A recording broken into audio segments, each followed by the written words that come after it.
I laughed. My mom, who was also there, started yelling, "Don't move." Looked back to see the tip of the screw poking through the top of my right foot. I didn't feel it. But seeing it, geez. And yes, my dad took it out of my foot by unscrewing it. Probably shouldn't have taken it out, but this is the same dad who leaned my bloody head over the sink and rinsed out the wounds with the sprayer after I hit the road face first flying off my bike. You'll be fine. TL. Doctor, screw attempted to drop me, didn't feel it. Also, don't remove the object you're impaled with.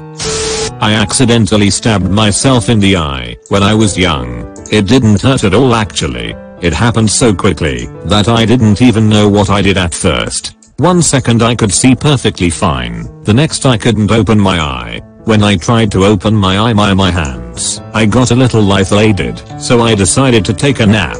At that point my brother got our dad. He tried to look at my eye, but it wouldn't open. He assumed an eyelash or some dirt got in it at first, but then realized it was something more serious, so he took my brother's eye to a clinic. There, I had to wait over 2 hours to be seen.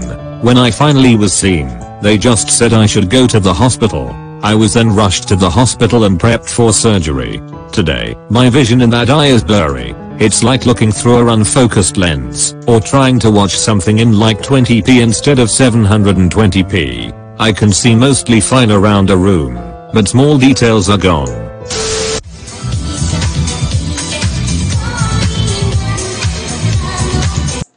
Autistic people of Reddit, what is autism really like? For me, horrible. I'm lonely. I want to be around people so much. I love talking. They taught me to talk and forgot to give me others to talk to. I want to work, but I need supervision. I hit my head on things when I'm upset. I hate that. My arms flap when I'm excited and people stare. People stare for other reasons too.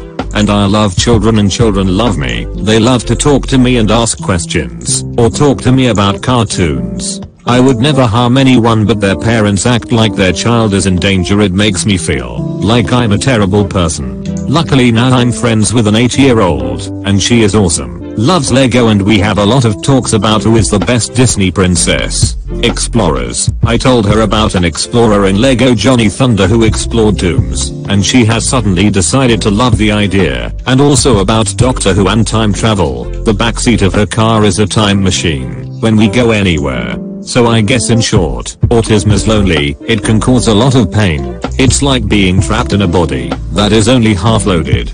Just cause people are aware of autism or accept autism doesn't mean they will make time for those with autism. Also I wish I could dress and shower myself and care for myself better and also go out on my own. I would go out every day. Friends make it easier. My thoughts may have been bit broken, so hope this reads okay.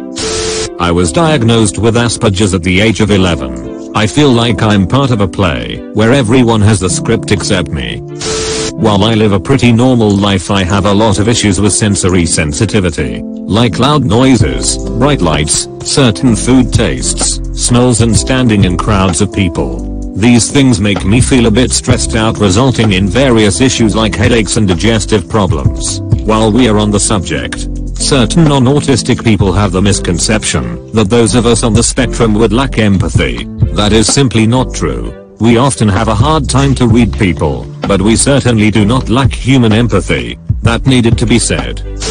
Social interactions that come to others naturally require a lot of thought and planning in my situation. For lack of a better analogy, I have mental checklists for every social event under the sun. Obsessions are amped up from non-autistic people, as are following rituals. Every night when I get home, I have dinner and watch The Simpsons. No ifs, ands or buts. I work as a chef, and my supervisor and I have a certain code aboard traffic that if I mention it out of the blue, it means I need to cool off for a few. I'm getting overloaded here. Apostrophe. I've got more to post, but I'm also working breakfast, so I'll leave it for now. My go-to analogy is to imagine being in a country where nobody speaks English and you don't speak their language. You don't have a Fraser book, but you do have a translation dictionary. So you are speaking the words, but the syntax is way off, not to mention accent and pronunciation. You might think you're making sense and communicating well, but really people will be confused by you. I have high functioning autism as well as anxiety, so some of this may be the anxiety, but I find it really hard maintaining friendships at all. For example, I left one 5 years ago and haven't spoken to one of them in over a year because I quite honestly didn't know how. I also find communicating really hard. It takes a lot of effort, and I would find meeting someone new really hard with me having no idea where to go past hello and me getting a stutter is also quite likely. I don't cope well with changes from a routine. For example, I will eat the same meals each day and foods, but going off of it is really quite stressful. I'm also really bad with emotions and I rarely talk about them at all, and won't unless prompted explicitly, and am really oblivious on the